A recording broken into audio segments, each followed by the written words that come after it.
सभी को नमस्कार। श्रीमती गुमानबाई पन्नालाल भंसाली राजकीय कन्या महाविद्यालय पाली से मैं जितेश कुमार जांगीड़ सहायक आचार्य चित्रकला सर्वप्रथम आप सभी का ऑनलाइन एक क्लासरूम में हार्दिक स्वागत करता हूं। जैसे कि हम बीए प्रथम वर्ष की चित्रकला विषय के अंतर्गत कलाओं का अध्ययन कर रहे हैं। पूर्व के भाग में हमने जाना कि कलाओं को दो भागों में विभाजित किया गया है, ललित कला और उपयुक्त कला में। और ललित कला के अंतर्गत भी जो है दो प्रकार की जो कलाएं हैं, इसमें दृश्य कलाएं और प्रदर्शनकारी कलाएं शामिल है। दृश्य कलाएं जिनको रूपरत कलाएं भी कहते हैं और ये चाक्षुष कलाएं भी होती है। इनके अंदर चित्रकला, मूर्तिकला और वास्तुकला शामिल है और इन सब के लिए जो प्रयुक्त सामग्री है, माध्यम है, उनका भी हमने अध्ययन किया था। इसके पश्चात हमने चित्रकला के दृष्टिकोण से एक प्रसिद्ध चित्र का अध्ययन किया जो बनी ठनी है और चित्रकला के बारे में जाना कि चित्रकला क्या होती है।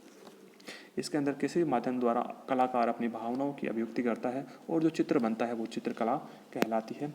इसी प्रकार से मूर्तिकला के बारे में हमने जाना कि किसी भी प्रकार की कोई धातु हो, प्राकृतिक या कृत्रिम, और उसमें विभिन्न प्रकार की धातुओं का हमने अध्ययन किया और उन धातुओं को अपने स्वभाव के अनुसार उसको विभिन्न टेक्निक में उसको काम में लेकर के और आकृति का निर्माण किया जाता है। और जो मूर्तिकला या मूर्ति बनती है उसको मूर्तिकला कहा जाता है। और प्रसिद्ध मूर्ति का उदाहरण मैंने बताया था आपको, जो दक्षिण भारत में है, अष्टधातु से निर्मित नटराज शिव की मूर्ति जो है वो विश्व प्रसिद्ध है। ये मूर्तिकला का सर्वश्रेष्ठ उदाहरण है।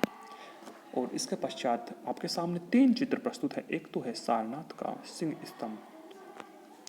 आप सिंह स्तंभ को देख सकते हो कि आज भी इस स्तंभ के ऊपर जो है एक चमक जो है वो विराजमान है। इस स्तंभ का निर्माण आज से लगभग 2000 साल पहले हो चुका था और यह स्तंभ मौर्यकालीन है और सम्राट अशोक के समय इस स्तंभ का निर्माण करा गया था। इस स्तंभ में 4 शेर विराजमान हैं। आप देख सकते हो सामने एक सिंह है और इधर दोनों तरफ भी 2 शेर है। एक शेर का जो मुंह है उसका नीचे का हिस्सा इसमें खंडित हो चुका है। ऐसे ही सामने का जो शेर है इसके पीछे भी एक शेर है। इस प्रकार से 4 शेर है और चारों शेर एक चौकी के ऊपर विराजमान है जो गोल चौकी है। और उस गोल चौकी के ऊपर जो है 4 पशुओं की आकृतियां है, जिसके अंदर हाथी है, वृषभ है, सिंह है और घोड़ा है। और इन चारों के बीच बीच में जो है चक्र भी बने हुए हैं और इनके नीचे एक कंठा है और कंठे के नीचे एक जो पुष्प की जो आकृति है वो उल्टी आकृति है। तो यह जो मूर्ति है जो सर्वश्रेष्ठ मूर्ति मानी जाती है और इसको अपने भारत का भारतीय प्रतीक चिन्ह भी माना जाता है।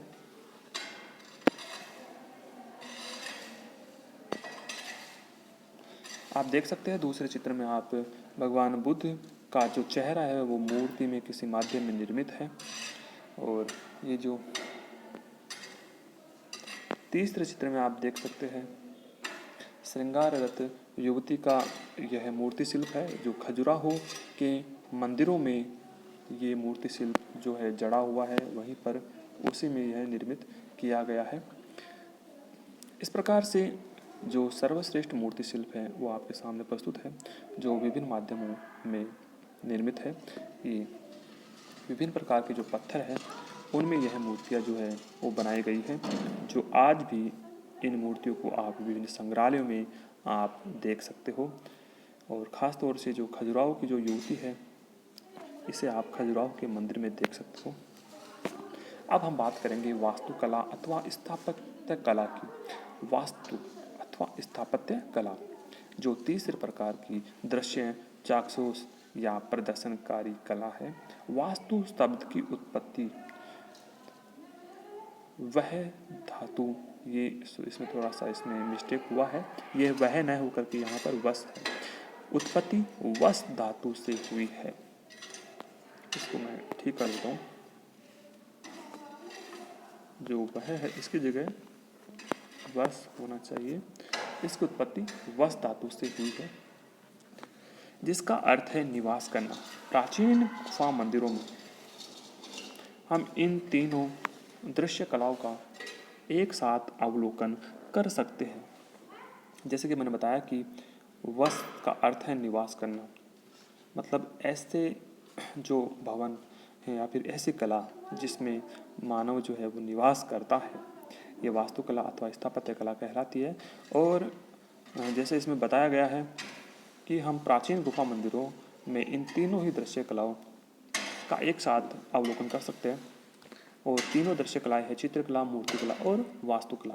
इन तीनों कलाओं को हम अजंता, एलोरा, बादामी और बाग, इन प्राचीन गुफा मंदिरों में हम इन कलाओं को देख सकते हैं, जो मैं आगे बताऊंगा आपको। अंकोर वाट मंदिर विश्व की सबसे बड़ी धार्मिक संरचना है। चलिए हम आगे देखते हैं। आपके सामने अजंता और एलोरा के गुफा मंदिर है। जैसे कि मैंने बताया कि चित्रकला, मूर्तिकला और वास्तुकला की त्रिवेणी है अजंता। और इन गुफा मंदिरों में आप इन तीनों ही कलाओं को देख सकते हो। वास्तुकला तो आप देख ही रहे हो। अजंता, ये जो पहला चित्र है ये अजंता की गुफाओं का है। ये जो गुफाएं हैं वो किसी पहाड़ी को काट करके और बनाई गई है। यहाँ पर कुल 30 गुफाएं हैं और इनमें कुछ गुफाएं हैं जहाँ पर बौद्ध भिक्षु जो है पूजा उपासना करते हैं, जिनमें 5 गुफाएं चैत्य गुफाएं हैं जहाँ पे ये पूजा उपासना करते हैं। और बाकी जो बची हुई 25 गुफाएं हैं वहाँ पर बौद्ध भिक्षु निवास करते थे। और इन गुफाओं में ये बौद्ध भिक्षु जहाँ रहते थे वहाँ भगवान बुद्ध के और भगवान बुद्ध से संबंधित, उनके भौतिक जीवन से संबंधित, उनके पूर्व जीवन से संबंधित बहुत प्रकार के चित्र निर्मित किए हुए हैं, जिन्हें आप आज भी देख सकते हैं। ये गुफाएं महाराष्ट्र में है, औरंगाबाद से 102 किलोमीटर दूरी पर स्थित है। आप जलगांव से भी जाकर के इन गुफाओं को देख सकते हैं, अवलोकन कर सकते हैं।